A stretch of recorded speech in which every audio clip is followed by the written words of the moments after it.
Hi everyone, I'm Pam. I'm Elisa. And Happy Canada Day. Happy Canada Day. We are the founders of Restful Parenting. So today we wanted to take a quick couple of minutes to chat about our top tips for making the transition from with a sleeping child from the car into your house. Some of you may, if the weather is not torrential downpours in your area, may be deciding to take the little ones out to watch the fireworks. So if you do, these 6 tips will help make that transition just a little bit easier for you. For sure.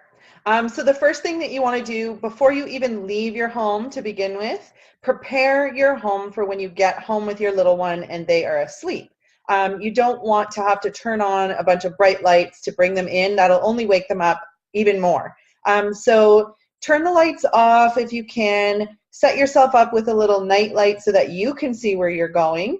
And then bring in your child's room, have their white noise on if you use white noise, because that will make the transition a little bit easier. The second thing you want to do is make sure that you bring a change of PJs and extra diapers with you so that when you're on your way home in the car, before you even get into the car, you can change your child into their pajamas so that they're good and ready for when they get home and you don't have to then change their diaper and pajamas. Yes, we actually do this when we go out for dinner. So if we go to families for dinner, I'll bring my kids' PJs and get everybody to change there, and then we make a big production of showing off their pajamas.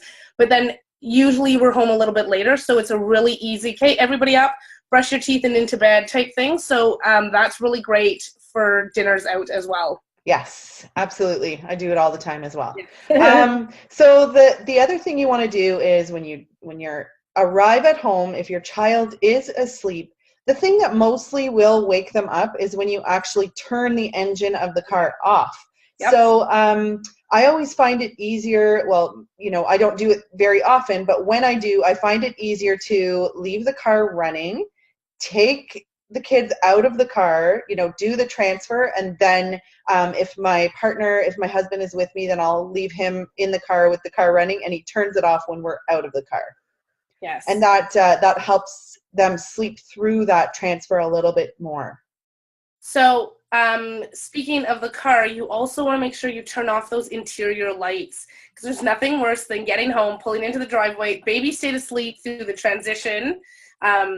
Sometimes if they've fallen asleep somewhere else and then you transfer them into the car, they stay asleep in the car, and then you get to the house and you go to open the door and the light turns on right above them. So make sure that interior light is off as well. Once you're successfully out of the car, if you do have a dog, we used to have a basset hound and he didn't even care when we walked in the house, but there are dogs that do bark when you get into the house or can get really excited.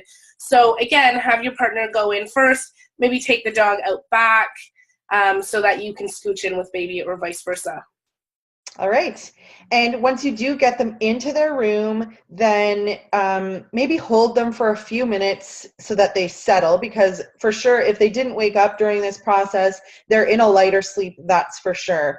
Most children don't stay in a deep sleep when you're changing, when you're bringing them into the house and whatnot. So hold them in their room for a couple of minutes so that they resettle, and then put them into their bed gently and keep your firm hands on them for another couple of minutes, or pat them for another couple of minutes, just to settle them a little bit more before you leave the room. And that will make things run a little more smoothly as well. Yes.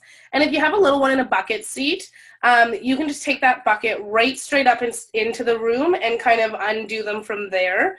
I always, even if my guys weren't in the bucket seat, if I was transferring them, I would kick off my shoes and I would go upstairs and kind of get them resettled, put them in their bed, get them resettled, and then start to slowly undress them once they were a little more asleep again. So it's kind of that same idea with the bucket seat.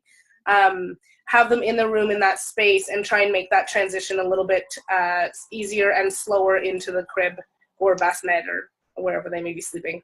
Exactly. So all in all, it doesn't always work out as planned when you attempt to do this transfer. There is a giant risk. There's a giant risk that your child might wake up, but you kind of just deal with that at the time and try not to make transferring them from a sleeping car something that you do on a regular basis. But for the sake of enjoying Canada Day and going out to do the fireworks, we thought we'd offer you some tips to help you along at least, and Yes. try and make the transfer a little bit more successful. Yes. Happy Canada Day, everyone. We hope you have a fantastic day, even if the weather is rainy and miserable. Yeah, it is here, that's for sure. Yes. Bye. Bye.